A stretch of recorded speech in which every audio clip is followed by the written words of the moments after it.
A candle in the attic. The wind howled through the narrow alleys of Ravensburg as night fell over the old city. Beneath the darkening sky, the silhouette of the ducal castle rose high on the hill, its windows glowing like distant stars. Somewhere far below, in a forgotten corner of the city, a candle flickered in a small attic room. Theda Schönfeld sat by the window, needle in hand, working by the dim light. Her fingers were red from the cold, her movements steady but tired. The candle's flame danced in the draught, casting shifting shadows on the cracked walls around her. In front of her, neatly folded, lay a letter sealed with the crest of Duke Bernhard of Ravensburg. This letter held the weight of a future she had not dared imagine. It was the kind of message one either burned or clung to, and tonight she could do neither. 3 winters had passed since Theda's world had crumbled. Her father, once a respected merchant, had died suddenly, leaving behind debts no one could repay. Her mother, weakened by grief and sickness, followed not long after. The family home was lost, the furniture sold. Even her mother's dresses were taken by creditors. All that remained was Theda's skill, the quiet mastery of needle and thread passed down by her mother in better times. Her attic room was small and bitterly cold. The window panes rattled when the wind blew, and the thin walls barely held back the winter air. Her only warmth came from the worn shawl around her shoulders and the flickering candle that now burned low. As she stitched the final seam on a velvet waistcoat, her hands paused. Her eyes drifted to the letter once more. She had read it 10 times already. An offer, a position at the ducal castle, working in the wardrobe of the Duke himself. Her heart had raced the first time she read it, but now doubt crept in. Why her? Why now? She had heard the rumors. Everyone in Ravensburg had. The Duke, they said, was a strange man. Brilliant, some whispered. Dangerous, others said. Since the death of his young wife, he had lived in seclusion. The castle had grown quiet. Servants rarely came and went, and yet, out of all possible applicants, he had sent a letter to Theda Schönfeld, a seamstress, with no name, no wealth, no place. She stood and walked to the small table, picking up the letter with careful fingers. The parchment was thick, expensive, the handwriting elegant. She ran her thumb over the wax seal, now broken, and read the words again. Miss Schönfeld, it has come to my attention that your work is both precise and refined. I am in need of a new hand in my household. If you accept, report to the castle gates by the end of this week. You will be tested. Should you pass, you will be offered permanent residence. B. of Ravensburg. She folded the letter once more, pressing it to her chest. It could mean a future, a room with heat, food on the table, perhaps even respect. But it also meant stepping into a world ruled by secrets. And she was no longer sure if she had the strength. Outside, the bells of the cathedral rang midnight. She blew out the candle and let the darkness take the room. But the letter she kept close as the memory of the life she had lost, and the one that still waited, just beyond the castle gates. Shadows of the past. The snow was falling in soft, silent sheets as Theda walked down the narrow cobbled street that led to the edge of the market square. Behind her, the rooftops of Ravensburg were dusted in white, and the smoke rising from the chimneys swirled into the grey morning sky. She had not slept. Her thoughts had circled endlessly around the letter from the Duke. In her pocket she still carried it, the parchment now creased and warm from her touch. The castle on the hill was visible through the fog, a dark silhouette in the distance. It looked cold and distant, more myth than reality. And yet it was real. The Duke had summoned her. Not just any girl, her. Every step she took felt like crossing a threshold. A quiet voice inside warned her there would be no turning back. But what else was left? Theda was 19 years old. 3 years ago, she had been the daughter of Friedrich Schönfeld, a merchant whose name once opened doors in Ravensburg. Their home had been warm, filled with books, music, and the gentle chatter of evening guests. Her mother, Margaret, had been a graceful woman with clever hands and an eye for beauty. She taught Theda not just how to sew, but how to see. Fabric was more than cloth. It was language, emotion, memory. Then came her father's death, a sudden illness, no warning. The debts appeared like ghosts. Creditors came knocking within days. Her mother fought, begged, wept. But nothing stopped the unraveling. Within months, their world had turned to ash. The guests disappeared. The music died. Their house was auctioned off, and Margaret and Theda found themselves in a single rented room over a bakery. The next winter took her mother, and that was the final silence. Since then, Theda had worked with needle and thread, doing what she could to keep herself from vanishing entirely. Each stitch was survival, but even survival had its limits.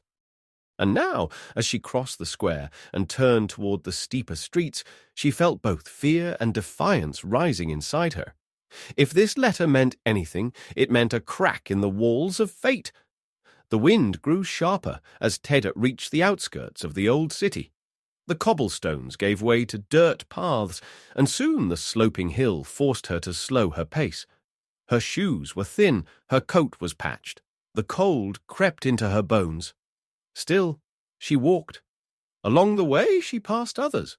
Farmers with carts, children with firewood, a woman carrying eggs in a woven basket. No one looked twice at her. She was just another shadow moving uphill. The castle came into view like something drawn from a storybook and rewritten in stone. Towers touched the sky. Gargoyles stared down from the eaves.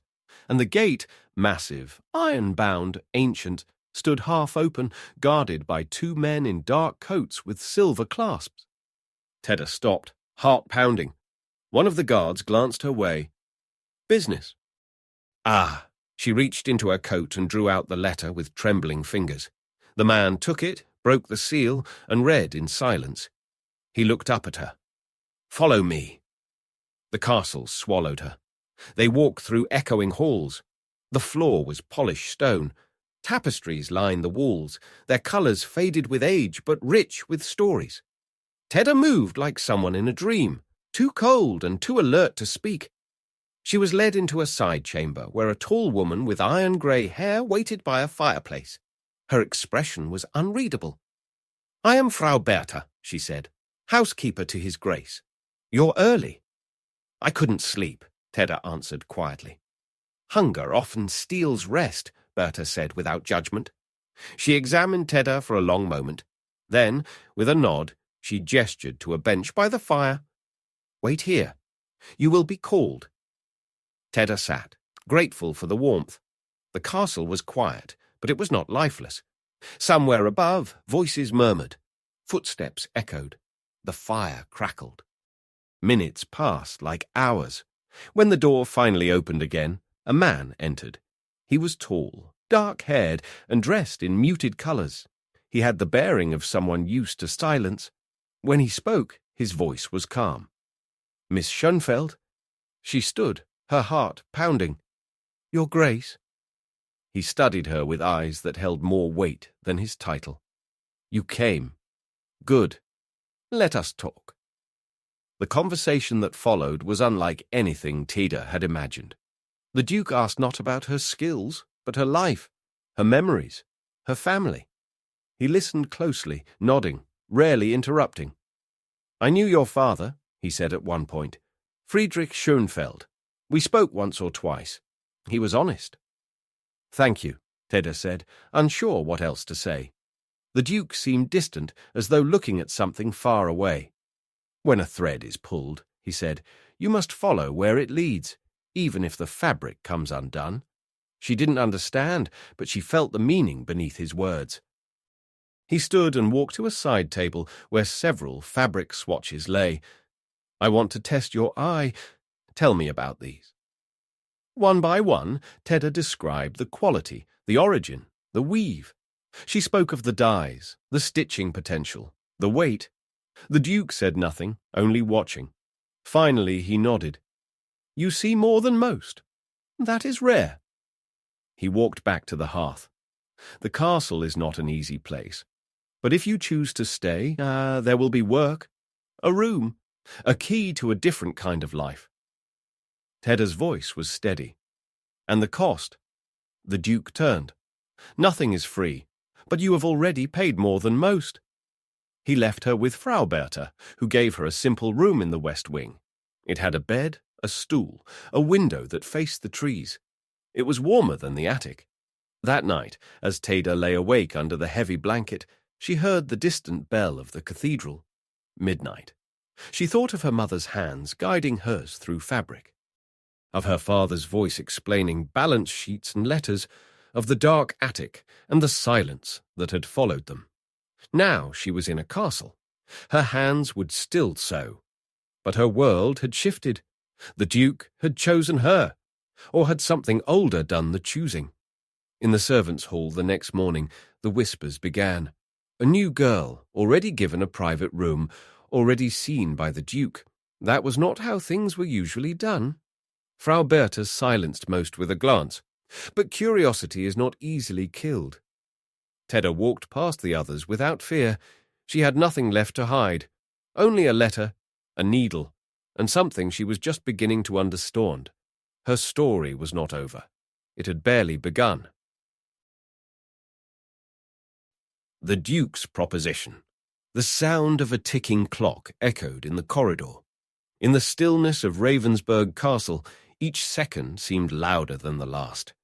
Theda stood beside a tall window overlooking the eastern courtyard. Snowflakes danced in the wind, and far below, 2 stable hands struggled to cover a wagon. She pressed her fingers against the cold glass.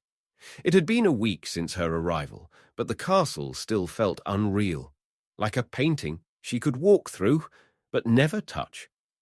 The Duke had spoken little since their first meeting. A nod here, a glance there, yet she felt his presence, always near, like a shadow cast by something not entirely seen. Tonight, everything would change. She had been summoned to his private study after supper. Alone. Her hands trembled, though not from the cold. Theda had spent 7 days working in the castle's wardrobe hall, assisting Frau Bertha and 2 other seamstresses. The work was demanding but familiar. Linens were sorted. Robes were repaired. Winter coats were brushed and stored. For the first time in years, her fingers worked without numbness. Each morning she woke before the bells, dressed by candlelight, and walked the long corridor that curved past the great library. She passed portraits of old lords and ladies, their painted eyes watching in silence. Some seemed almost alive. She was given a room of her own, small but clean, with a view of the forest. Meals were taken in the servants' dining hall, where she kept mostly to herself. Whispers still followed her, but she had learned to walk through them like smoke. The Duke had not spoken to her again directly, but twice she had entered a room just as he was leaving. Once she had passed him in the garden path. He had looked at her and paused, as if to speak, then simply nodded and walked on. It wasn't avoidance, it was intention. And now she had been invited to his study, after dark, when no one else would be present. Frau Bertha said nothing as she handed Theda the key to the upper hall. He is expecting you at 8. Be punctual. Theda dressed carefully. Not richly, but with care. A simple grey dress, freshly brushed. Hair tied back. She cleaned her shoes with a cloth until the leather shone. When the hour neared, she climbed the eastern staircase, heart pounding. The study was at the end of a long corridor, guarded by a single lamp. She knocked softly. A voice within. Enter. The room was warm. A fire crackled. The Duke stood by a shelf, holding a leather-bound volume. He closed it as she stepped inside.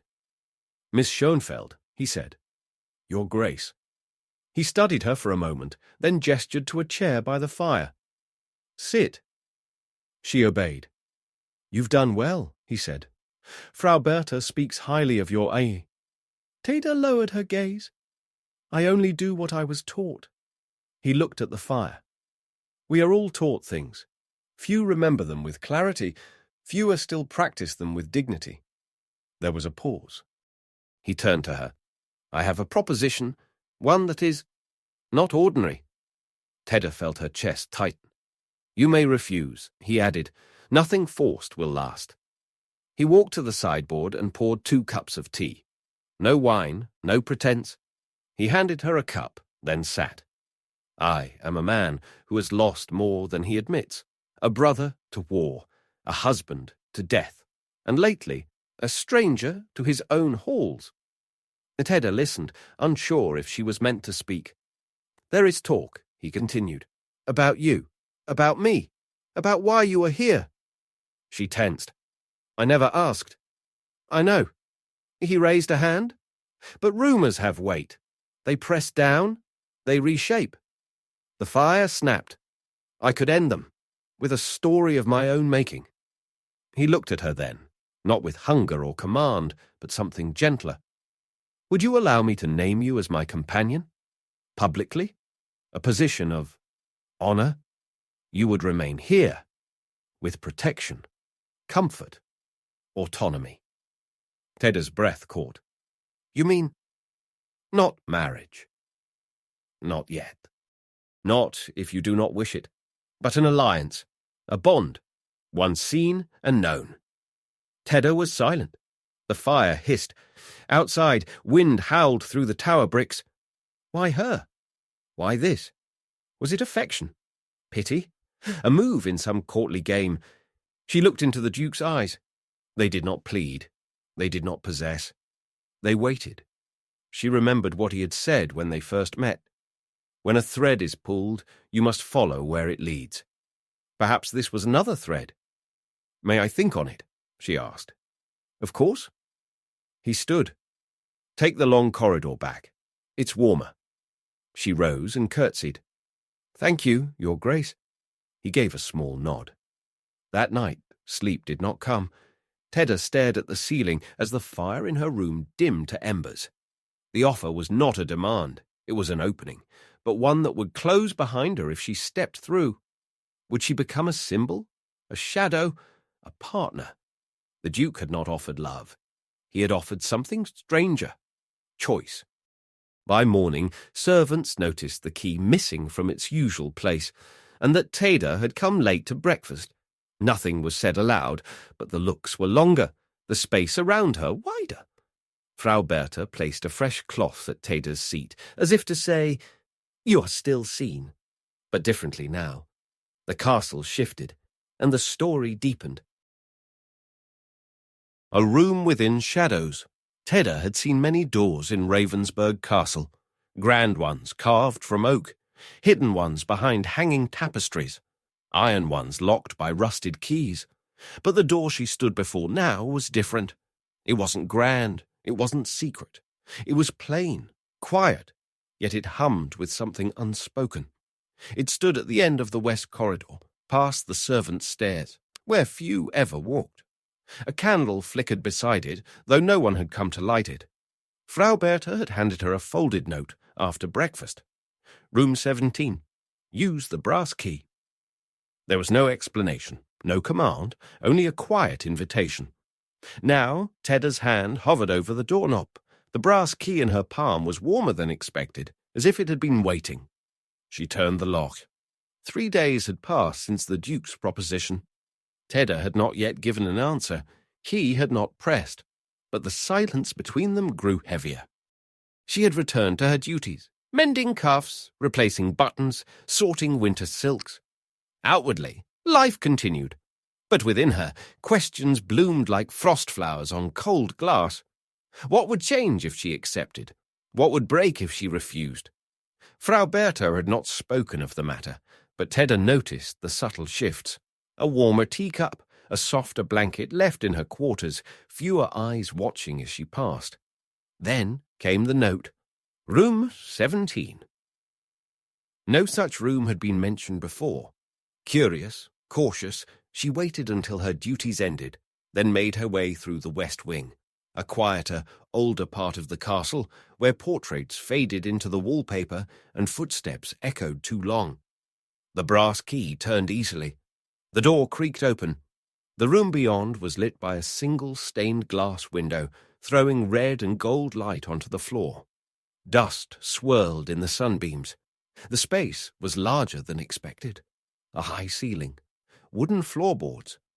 Shelves lined the walls, filled not with books, but with folded fabric.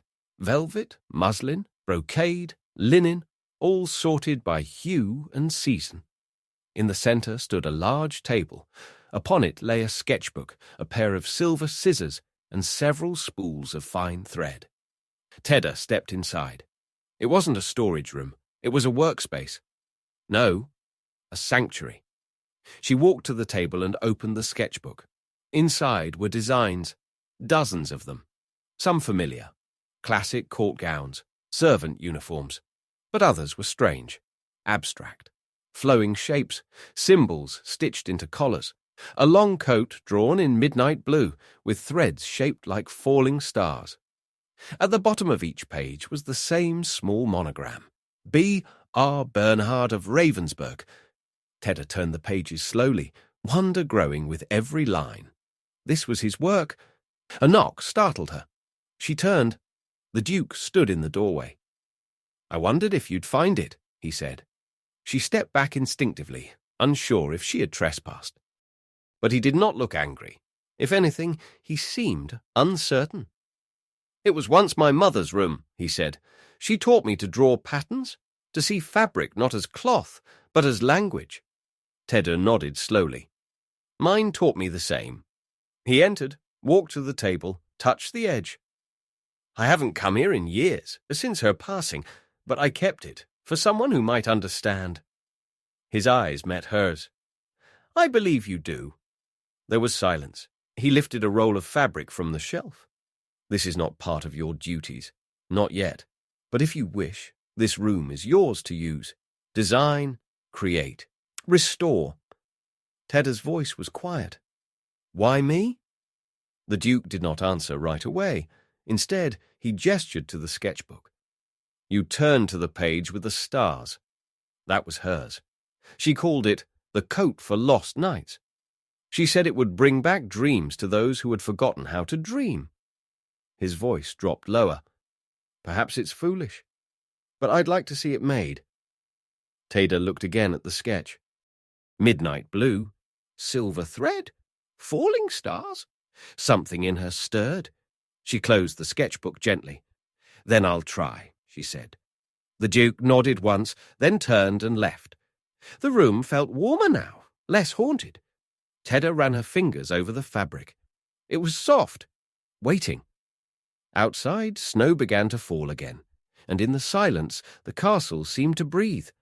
That evening, a maid passing by the west wing glanced at the door to room 17 and saw it cracked open.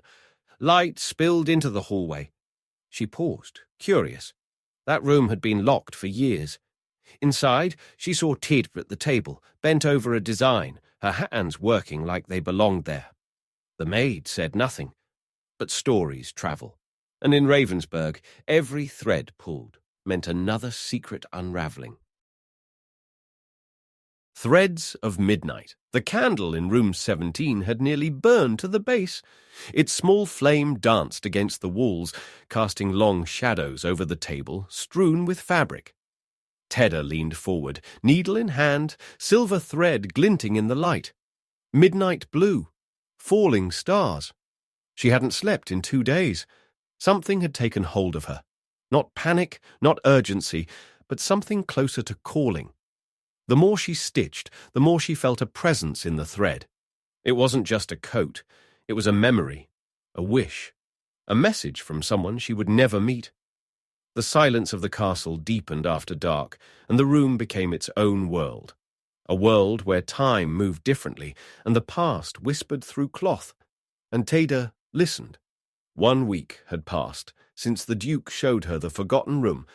Since then, she had spent every spare moment inside it, sometimes skipping meals, always returning before dawn. She told no one what she was making. The coat had begun as a sketch, but now it was taking shape. Midnight blue velvet, fine silver threading that shimmered like frost. The collar was lined with symbols, some she recognized, some she didn't. They had already been marked on the fabric when she found it. Frau Bertha had said nothing, but left small things by the door. Extra candles, a warm pastry wrapped in cloth, a better pair of scissors. Each item an unspoken approval. Theda still carried the Duke's original letter in her pocket. It had grown soft with age and touch. She had not yet given him an answer, but perhaps this coat was the beginning of one. On the 8th night, something changed. Theda was adjusting the lining of the coat when she heard a sound, faint, rhythmic, not footsteps, more like a tapping. She paused, listening. It came again. From the wall? She rose and walked to the far corner of the room where the shelves met the stone. The sound stopped. She pressed her hand against the cold surface. Nothing. Returning to the table, she picked up her needle, and the sound returned. This time, closer. She stood again and turned toward the shelves. One of the panels looked newer, less dust, slightly misaligned. Her fingers searched for a latch, but found none. Then she pushed. The panel shifted. Behind it was a narrow passageway, barely wide enough for a single person. No light, only air that smelled of age and earth. She hesitated, then took a candle, wrapped her shawl tighter, and stepped inside. The corridor turned sharply, then led downward. Stone stairs. She counted 20, 30, then lost track. At last, the passage opened into a small circular chamber. In the center, a chair, and in it, a dress, or what remained of one, ancient, faded silver and black, embroidery in a language she didn't know. Beside it lay a torn ribbon with the initials M.R. Margaret, her mother's name. Theda's breath caught. She stepped forward, hands trembling. The dress was worn with time, but carefully preserved. The stitching patterns were familiar, her mother's hand, but the design was nothing she had seen before. Formal, regal, with threads shaped like crescent moons and stars. She touched the hem. A memory surfaced. Her mother bent over fabric, whispering, "Some garments hold more than thread." Was this what she meant? Had her mother been here? In this room? In this castle? The coat in room 17? The symbols? The calling? It wasn't just the Duke's mother who had created patterns of power. Perhaps others had as well, quietly, secretly. Theda examined the embroidery again. Some of the symbols matched the collar of the coat she was making. What if this wasn't just fashion? What if these were stories, locked in thread, a legacy passed from one seamstress to another, hidden in plain sight? Theda wrapped the ribbon carefully and placed it in her pocket. She did not touch the dress again. She climbed back up the steps and returned to room 17. The candle had burned out. Morning light had begun to push through the stained glass. She sat and began stitching again. But now it was not just a coat. It was an answer and a key. That day, the Duke passed by the west corridor. The door to room 17 was closed, but light seeped from beneath it. He paused, rested his hand on the frame, and smiled. Elsewhere in the castle, Frau Bertha opened an old ledger. In the back pages, under forgotten ink, a line had once been written, "Thread is memory. Memory is power." She underlined it again. Theda's story was no longer hers alone. The coat would be finished before the first snow melted. The forgotten pattern. On the third morning of snow, Theda awoke to silence. Not the gentle stillness of early dawn, but a strange, suspended quiet. Even the castle's usual creaks and whispers had gone still. Her breath formed mist in the chill air of her chamber, and the fire had burned out overnight. She sat up, her eyes immediately drawn to the coat on the mannequin. Finished. Midnight blue, silver-threaded stars, symbols along the collar. The coat seemed to pulse softly, like it held its own breath. Its presence filled the room, as though it waited, not just to be worn, but to be understood. And Theda felt it. Something was about to shift. It had been 3 weeks since she'd found the hidden room beneath room 17, since discovering her mother's ribbon, since beginning and finishing The coat for lost nights. Theda had returned to her usual work, quietly balancing her time between the servant's duties and secret hours in the design room. Word had spread of her talent, though none knew the full story. Not yet. The Duke had not spoken of the coat again, but he passed her once in the corridor and paused. "When the time comes," he had said, "you'll know." That time, she suspected, was now. The air in the castle felt strange that morning. Not hostile, just expectant, as though the walls were listening. Frau Berta appeared shortly before noon, a folded parchment in hand. "The Duke requests your presence in the south wing. You're to bring the coat." The south wing had long been closed to most. It was the oldest part of Ravensburg Castle, filled with sealed rooms, unused salons, and stories. Theda walked the empty halls in silence, the coat carefully folded in a linen wrap. As she passed tall, dust-covered windows, she saw her own reflection, smaller than she felt. At the end of the hall, 2 guards opened a tall wooden door. Inside, sunlight spilled across a great room lined with mirrors and faded banners. At its centre stood the Duke, dressed in charcoal grey, his cane beside him. He turned. "You've brought it?" Theda nodded, unwrapping the coat. When he saw it, something shifted in his eyes. Recognition, perhaps, or memory. "There's to be a gathering," he said. "Not formal, not public, but important. I want you there, and I want you to wear this." She hesitated. "Why me?"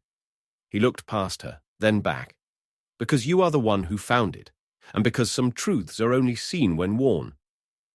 That evening, as dusk cloaked the castle in violet haze, Theda dressed in the coat. It fit perfectly, as though made for more than just her body, as though it belonged to her story. The gathering took place in a small chamber lit by lanterns and firelight. There were no noble guests, only 5 people, older, quiet, watching. The Duke stood by the hearth. He nodded to Theda. "You all remember her mother, Margaret?" Theda's heart stilled. A woman with snow-white hair stepped forward. "She was one of us, long ago, before she vanished. We thought her gone forever." The Duke spoke. "Theda has found what was forgotten, the design, the language, the gift." Theda looked around. These were not courtiers. They were scholars, makers, keepers of something older than politics. "The coat," said another man, "is one of 5. Each holds part of a pattern that has not been completed in generations." Theda stood frozen. "What pattern?" "The one that binds memory to place," said the white-haired woman. "The one that keeps Ravensburg alive?" The Duke nodded. "Without the 5th coat, the others remain, dormant." "And you made it," the woman said softly, "without knowing, but not by accident." Later that night, Theda stood alone in the mirror room, the coat still wrapped around her shoulders. Her reflection shimmered faintly, as though the glass remembered other faces. She ran her fingers along the embroidery. A pattern, a language, a calling, and now, a choice. She could walk away, pretend it was just a story, or she could step into it fully, become not just the seamstress, but the keeper. The next morning, room 17 was found locked from the inside. No one saw Theda for 2 days. When she returned, she had thread on her fingers and a look in her eyes that made even Frau Berta pause. The coat was no longer in the room, but the feeling it left behind remained, like a door once opened and never truly closes. The 7th thread. The snow had stopped falling. Ravensburg Castle stood in eerie silence, wrapped in morning mist. Theda watched from her window as fog traced the treetops, hiding and revealing them like breath against glass. She had not slept. The coat for lost nights now rested in a cedar chest at the foot of her bed. Its presence was quieter now, not diminished, but settled, like something that had done what it was meant to do. But something else stirred. In the night, she had dreamed of another coat, not midnight blue, not silver. This one shimmered with 7 threads, one missing, one forgotten. A week had passed since Theda had met the keepers, the circle who watched over Ravensburg's hidden memory, since they told her the truth of her mother, of the patterns, and of the roles she was being invited to step into. And still, the castle held its breath. Rumours now moved faster than fire. Servants whispered, courtiers speculated. The Duke remained calm, but distant, watching. Waiting. Theda had remained in her quarters, working quietly. Thread, needle, ink, parchment, sketches filled the room, coats, symbols, pieces of something not yet complete. She studied old tapestries. She traced the patterns woven into stair railings and door hinges. Everywhere she looked, something was hidden in plain sight. Until one morning, she found it. In the forgotten wing, down a narrow hall, beneath peeling paint, a tapestry half unravelled, 7 figures, 6 coats, and 1 unfinished thread. She brought the sketch to the keepers. The white-haired woman, now known as Alma, studied it with reverence. This is the 7th thread. It was never completed. Your mother was the last to attempt it, but she disappeared before she could finish. Disappeared, Theda echoed. She left willingly, Alma said gently, to protect the rest, to delay the unravelling. The Duke entered then, voice steady. You were never meant to carry this burden alone. But your hands remember what hers once knew. He placed a bundle on the table. Inside, cloth unlike any she had seen, shifting in colour, heavy with memory. It's time, he said, to finish what she began. The following nights blurred. Theda worked by candlelight, silence her only companion. The cloth resisted at first, as if testing her, but gradually it yielded. Symbols emerged, not ones she had studied, ones she knew, as if they had lived inside her all along. Each stitch echoed across the castle. Doors creaked open without cause. Fireplaces flared unexpectedly. The walls whispered. By the 7th night, it was done. The 7th coat. Unlike the others, it shimmered with all colours and none. Its shape shifted subtly, depending on the light. It was not made for one person. It was made for Ravensburg itself. The keepers gathered in the great hall. The Duke stood beside Theda as she placed the coat on the central stone. Alma stepped forward. With the 7th thread complete, the memory holds. The wind outside ceased, the mist lifted, and Ravensburg, for the first time in generations, breathed fully. Theda did not smile, but her eyes held clarity. What now? She asked. Alma looked to her. Now, you decide what is remembered. Words spread slowly, carefully. No proclamations, no titles. But the castle changed. People began leaving small offerings in the corridor outside room 17. Fabric scraps, needles, pressed flowers. Theda became something between myth and memory. Not a duchess, not a servant. A thread, one that held the rest together.